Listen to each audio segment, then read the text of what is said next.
एक छोटा सा गांव था, पहाड़ियों और नदी के बीच बसा हुआ। वहां एक लड़का रहता था, नाम था अर्जुन। उसके पिता देवनाथ गांव के डाकिया थे। पूरे इलाके में उनकी पहचान थी, ईमानदार, समर्पित और कभी ना हार मानने वाले। बारिश हो या धूप, तूफान हो या बाढ़, देवनाथ ने कभी एक भी चिट्ठी पहुंचाने में चूक नहीं की थी। लेकिन अर्जुन को पिता की जिंदगी नीरस लगती थी। वो कहता, पापा, मैं आपकी तरह चिट्ठियां नहीं बांटना चाहता। मैं कहानियां लिखना चाहता हूँ, दुनिया देखना चाहता हूँ।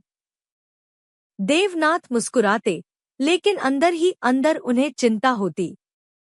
दुनिया सपनों से नहीं, मेहनत से चलती है बेटा, वो कहते।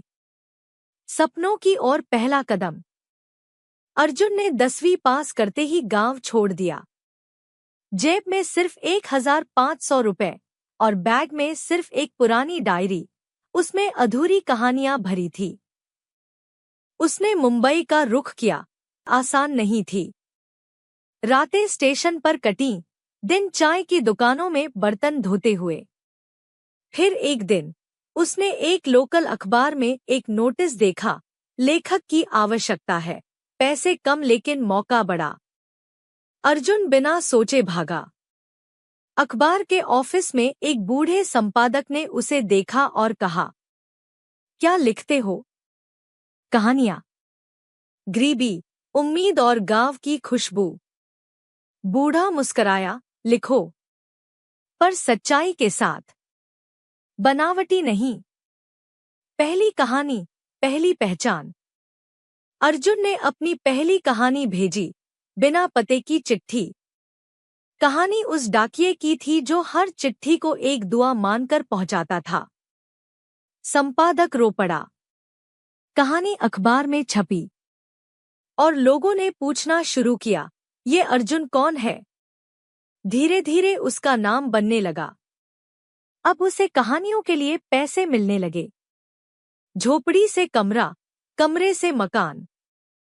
पर एक दिन एक फोन आया, अर्जुन, तुम्हारे पिताजी नहीं रहे। गांव की वापसी। अर्जुन दौड़ा दौड़ा गांव पहुंचा। सारे लोग चुप थे, लेकिन हर किसी की आंखें नम थी। देवनाथ की अंतिम इच्छा थी, मेरी आखिरी चिट्ठी अर्जुन पहुंचाए।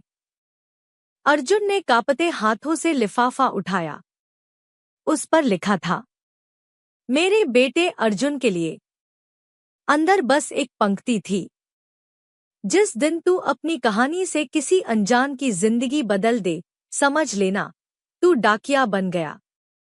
एक नई शुरुआत। उस दिन अर्जुन को समझ आया, उसके पिता केवल चिट्ठियां नहीं बांटते थे, वो उम्मीद बांटते थे, रिश्ते जोड़ते थे, आंसू और हंसी पहुंचाते थे। अर्जुन अब देश विदेश में जाना जाने लगा, पर हर कहानी की शुरुआत आज भी वो उसी पंक्ति से करता है।